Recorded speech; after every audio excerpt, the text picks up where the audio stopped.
अस्सलामुअलैकुम। अज असां ताको एजे टोटके दसेसू जिहड़ी ताड़ी ज़िंदगी को बदल देसन। सिर विच खुश्की है तो सरसों दे तेल विच दही या अंडा मिक्स करते लाओ। सिर विच जुआ हैं तो चंबेली या कोड़ा तेल लाओ।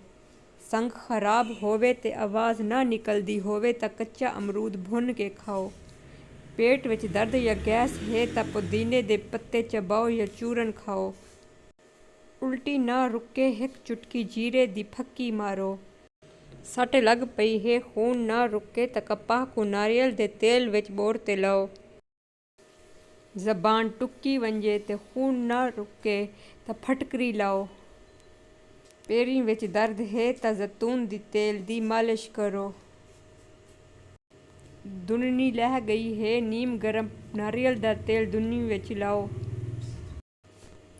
कमज़ोरी महसूस थींदी पई होवे तो 2 पिंड दे दाणे खीर सट ते पका ते खाओ।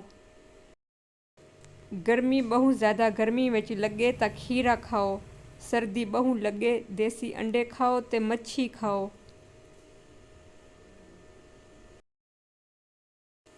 पेशाब करण विच साड़ मचे तो कच्ची लस्सी विच लूण सट पीवो।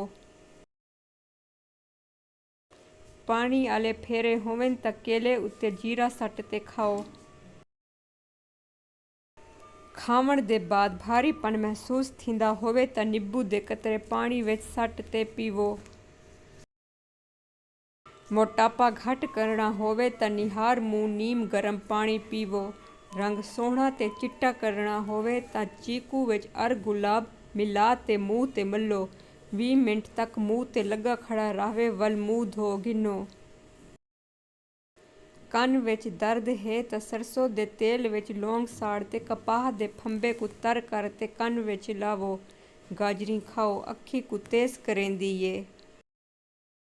यादाश्त कमज़ोर है तो बादाम ते अखरोट खाओ।